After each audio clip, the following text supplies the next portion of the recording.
Hello everyone, আমি সুজাতা চলে আসলাম নতুন আরেকটা ব্লগ নিয়ে। আজ আপনাদের সঙ্গে শেয়ার করব আমাদের গদখালি যাওয়ার অভিজ্ঞতা।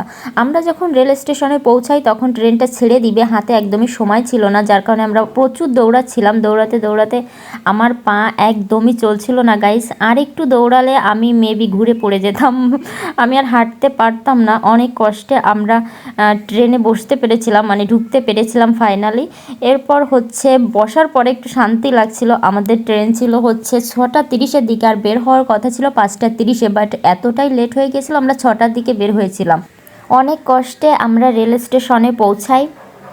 এরপর হচ্ছে আমি বসেছিলাম, বসার পরে এটা যেহেতু লোকাল ট্রেন, আমি ফার্স্টে এতটা ভয় পেয়ে গিয়েছিলাম গাইস, মানে প্রায় কান্না করে দিব, যার কারণে আমি চোখটা বন্ধ করে রেখেছিলাম। প্রচণ্ড পরিমাণে ভয় লাগছিল। আমি এর আগেও ট্রেনে উঠেছি, লোকাল ট্রেনে। আমি মেবি 2 বছর আগেই গদখালি গিয়েছিলাম। এরপর হচ্ছে একটু ভয় কমে আসছিল আমার অনেকটা পথ যাওয়ার পর। এরপর আমরা একটু চা খেতে যাচ্ছিলাম, বাট চা পাইনি, কফি পেয়েছিলাম, তাই আমরা সবাই মিলে কফি খাচ্ছিলাম। এরপর হচ্ছে আমাদের পৌঁছাতে পৌঁছাতে প্রায় 8:10-15 বেজে গিয়েছিল। আমি তো ভাবছিলাম 3 ঘন্টা লাগবে, বাট ঝিকরগাছা পৌঁছাতে আমাদের এত বেশি টাইম লাগেনি। ওখানে নেমে আমরা অটো নিয়েছিলাম, অটোতে করে আমরা চলে গিয়েছিলাম একদমই ফুলের রাজ্যে, পানিসারা বলে মেবি, ওখানেই চলে গিয়েছিলাম। আর ওখানে যাওয়ার পর আমরা ভাবছিলাম কি খাবো, মানে আমাদের অনেক বেশি ক্ষুধা লেগে গিয়েছিল গাইস। আগে ওখান থেকে আমাদের খাওয়া দাওয়া করতে হবে, যেহেতু আমরা সকালে না খেয়েই বের হয়েছিলাম। তাই জন্য ফার্স্টেই আমরা হচ্ছে খাবারের দোকান খুঁজতেছিলাম।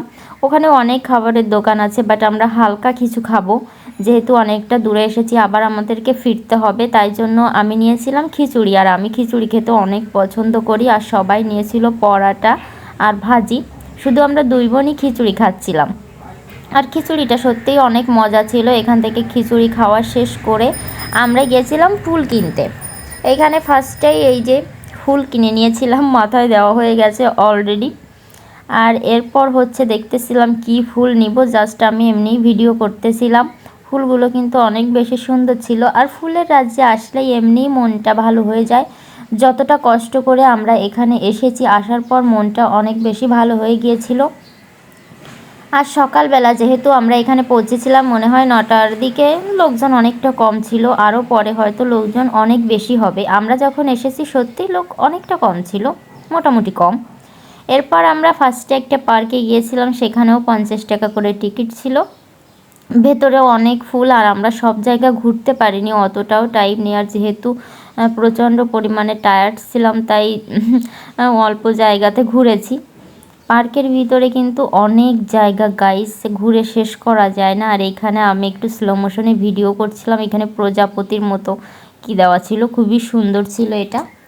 এরপর আমরা আরেকটা পার্কে চলে এসেছিলাম, এখানেও 50 টাকা টিকিট ছিল। আর আমরা বেশি ঘোরাঘুরি করি নাই, এখানেও কিছু ছবি তুলে নিয়েছিলাম। অনেক সুন্দর প্লেস, ছাতা দেওয়া। এখানেও অনেকগুলো ছবি ভিডিও করে দেন আমাদের আবার বাসায় ফিরতে হবে সন্ধ্যার আগে। তাই জন্য আমরা ভাবছিলাম যে আর লেট করব না, যার কারণে আমরা ভাবছিলাম কিসে করে যাব, আর এখন তো মেবি ট্রেন পাবো না। তাই জন্য ভাবছিলাম বাসে যাই, কিন্তু বাসে যেতে একটু প্রবলেম আছে, বমি পায়, বোনেরও বমি পায়, যার কারণে আমরা বাসে না যেয়ে অটোতে করে ফার্স্টে গিয়েছিলাম গদখালি, দেন ওখান থেকে আমরা যশোরে চলে গিয়েছিলাম অটোতে করে। একটা ট্রেন ছিল 3টার দিকে, আমরা ওই ট্রেনেই উঠে গিয়েছিলাম যশোর থেকে।